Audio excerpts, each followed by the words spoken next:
Bonjour, bienvenue à vos 10 minutes juridiques avec le cabinet d'avocats Landau Associés par VK. Dans quelques minutes, on va jeter un premier regard sur le projet de loi de finances pour 2023 tel qu'il est en train d'être adopté en première lecture à l'Assemblée nationale. Mais tout de suite, les brèves de la semaine. 1. En matière de contrat, on a une décision intéressante du Conseil d'État sur le fait que si une personne est condamnée avec exclusion des marchés publics, mais que cette personne a fait appel et qu'il n'y a pas exécution provisoire, eh bien on ne peut pas rejeter cette personne de la passation du marché. En matière d'agents, un jugement intéressant du Tas de Châlons-en-Champagne qui nous dit que on peut même avoir jusqu'à 38 CDD sur 3 ans sans pour autant que ça soit abusif. Mais à chaque fois, il y avait bien des remplacements d'agents indisponibles les uns à la suite des autres. Bon, un peu exceptionnel tout de même. Décision aussi intéressante du Conseil d'État sur l'indemnité de résidence attribuée à l'agent public qui sert à l'étranger, qui n'est pas à prendre en compte dans les recettes pour le calcul des APL.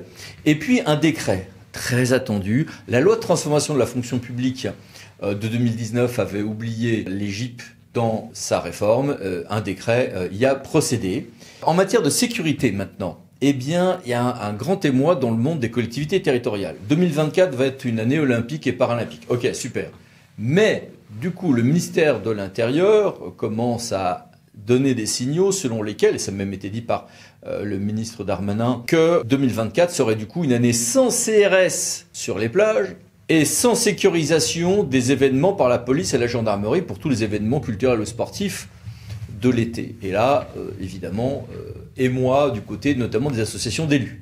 Sécurité toujours, c'est confirmatif, mais le Conseil d'État nous dit que quand j'ai un acte délictuel prémédité, en l'occurrence le blocage d'une autoroute, eh ben, ce n'est pas un attroupement au sens du droit de la responsabilité et de l'indemnisation par l'État en cas d'attroupement. Sécurité toujours, mais cette fois-ci RGPD, on a bien une obligation du responsable du traitement des données personnelles, publiques ou privées, de prendre des mesures raisonnables pour informer les moteurs de recherche sur Internet quand il y a une demande d'effacement pour une personne concernée.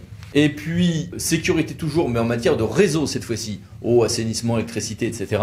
Après toute une saga juridique, je vous ai mis des détails là, c'est bien au préfet de département, d'accord, que échoit le fait de prendre toute une série de mesures en matière de résilience des réseaux aux risques naturels, notamment quand il y a des risques, par exemple, d'inondation. Aménagement maintenant. Un arrêt du Conseil d'État intéressant est à noter sur la loi SRU et le pouvoir d'appréciation du préfet pour prononcer la carence de la commune et majorer le prélèvement qui en résulte. Ce régime était avant les réformes de 2017 et la loi 3DS, mais il y en résulte quand même quelques apports intéressants, même pour aujourd'hui.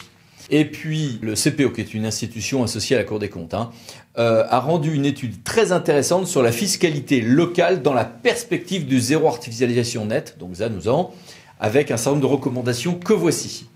Construction, toujours, la Cour des comptes en appelle à ce que la lutte contre les passoires thermiques cesse d'être une passoire juridico-financière. Ce qui est intéressant, c'est qu'il y a eu 4 recommandations faites par la Cour, que voici, et ces 4 recommandations sont globalement acceptées, reconnues comme pertinentes par la Première ministre à quelques détails près. Et puis les mini-brèves, que voici. Passons à notre grand dossier. Esquissons un premier aperçu du volet territorial de la loi de finances pour 2023 au moment de son adoption en première lecture par l'Assemblée. Sur tout ceci, j'ai voulu faire appel à un expert qui est Jean-Baptiste Gaudin. Bonjour Jean-Baptiste. Bonjour Eric. Premier sujet très débattu, c'est la réforme, suppression de la CVAE. C'est un impôt qui était encore perçu par les collectivités donc du bloc communal et des départements.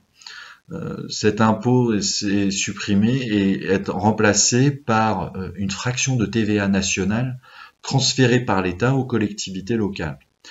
Pour les collectivités du bloc communal, il y aura donc 2 parts de TVA nationale, une part fixe qui est égale à la moyenne des 4 dernières années de CVAE perçues, y compris 2023, et une part dynamique qui tiendra compte de l'évolution différenciée des territoires en matière donc du développement économique. Les départements ont été plus prudents et ont choisi d'avoir une seule part, donc il y aura une évolution similaire dans chaque département de la fraction de TVA en remplacement de la CVAE. Un autre volet très débattu est celui du dispositif de soutien aux collectivités face au contexte inflationniste pesant sur les dépenses. l'accord de l'État pour que les bases de foncier bâti assis sur les locaux d'habitation et les locaux industriels évoluent selon l'inflation constatée en novembre 2022, c'est-à-dire entre 6 et 7%. Plusieurs amendements avaient proposé de plafonner cette évolution à 3,5% et le gouvernement a retenu donc l'absence de plafonnement. Donc les bases de foncier bâti pour beaucoup de collectivités augmenteront notamment entre 6 et 7%. Ça s'applique pour l'ensemble des collectivités. Le deuxième dispositif est un dispositif un peu plus ciblé puisqu'il concerne les communes qui bénéficient à la fois de la dotation de solidarité urbaine et de la dotation de solidarité rurale. La DSU augmentera de 90 millions, tandis que la DSR augmentera de 200 millions.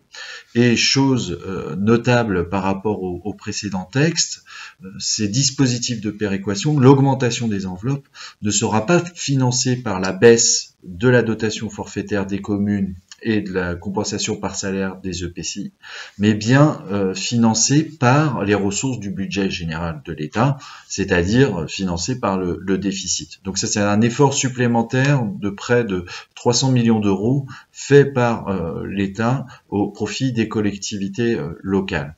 Le troisième dispositif concerne le bouclier énergétique dans son ensemble, avec d'une part l'extension du bouclier tarifaire sur le gaz et l'électricité pour les collectivités locales qui ne bénéficient pas du tarif réglementé.